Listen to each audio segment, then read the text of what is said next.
So it doesn't really make a difference in the elections, but it challenges the validity of the elections, because who knows what else might be going on.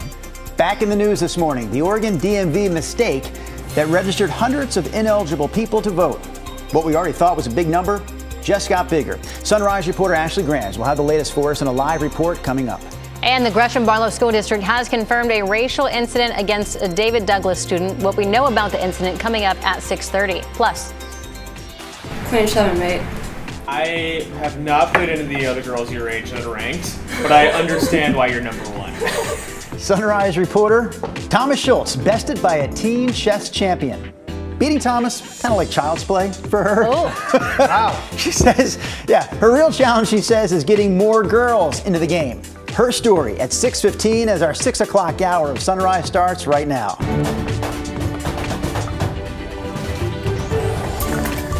Maybe we should be clear.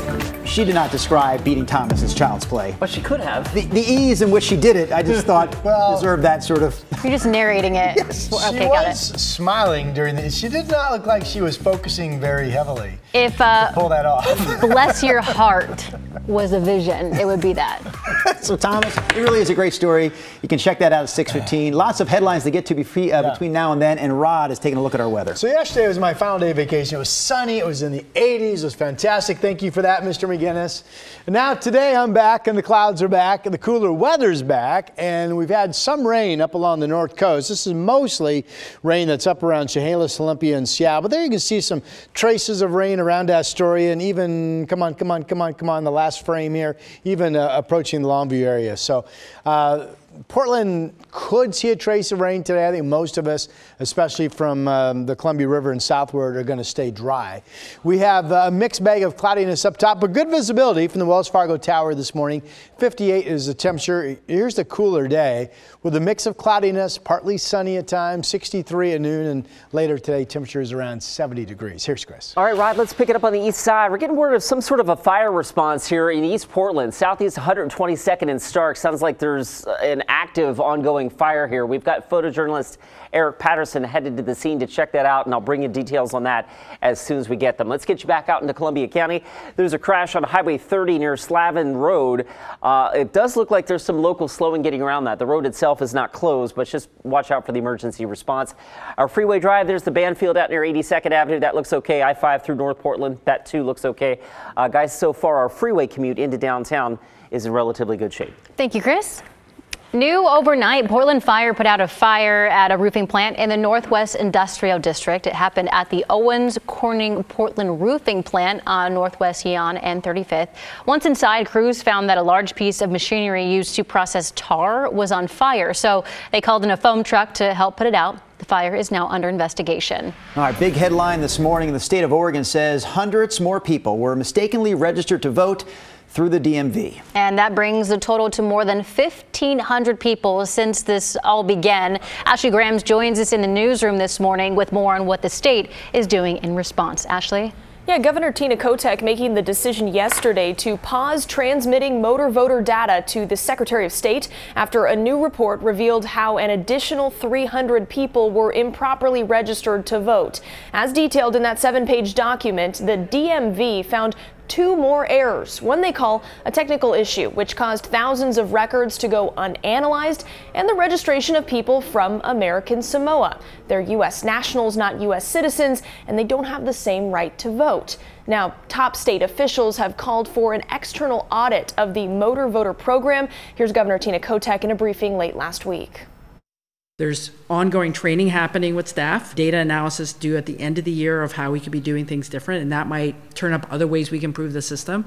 And really the Secretary of State and the DMV have to have some kind of calendar of these are the things we need to check on a regular basis.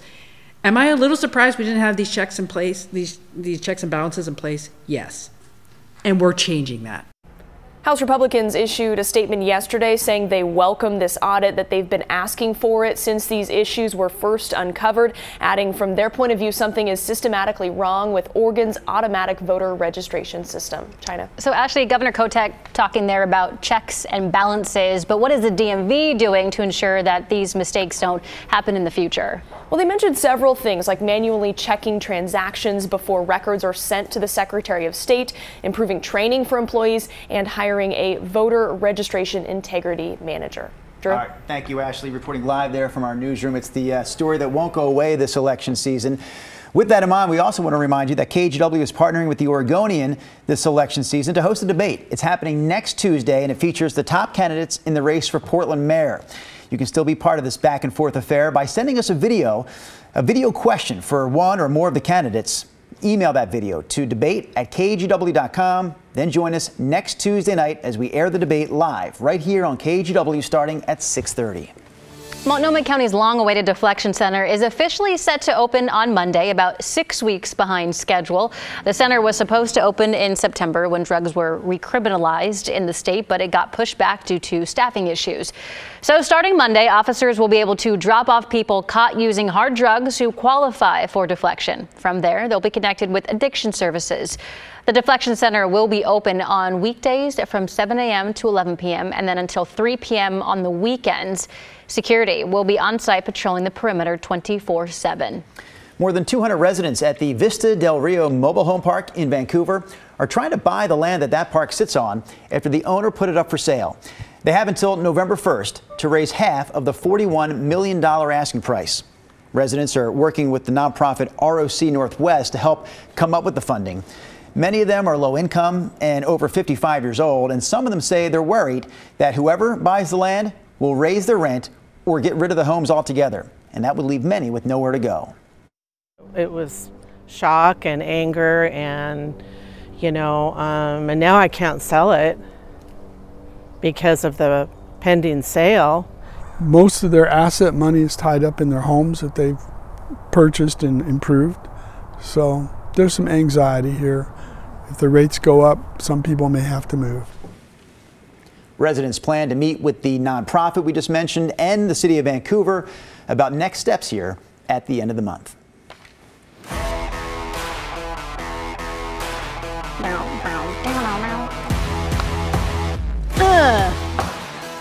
Music break. He shoots, he scores! That's right. Hockey returns to Yes. Seattle today. The Kraken kick off the regular season this afternoon in Seattle against the St. Louis Blues. An afternoon opener in the middle of the week. It's kind of crazy, but that's hockey for you. Our sister station in Seattle caught up with a few of the Kraken players as they begin their quest for the Stanley Cup. Just playing hockey, just having fun, being with the guys, and hopefully winning a lot of games. Just getting back into the rink, getting back into the game. It's been a while. We got to make the playoffs the year before. It was amazing, and to play in front of fans as great as we have, it's just awesome. I feel like it's been a long time, so I'm excited to play hockey games again and get back in the swing of things.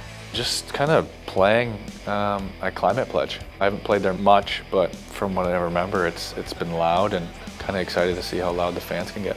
Well, it's just getting out there with the guys. We got a whole new group, new coaching staff, so it's going to be awesome just to get out there for the first game.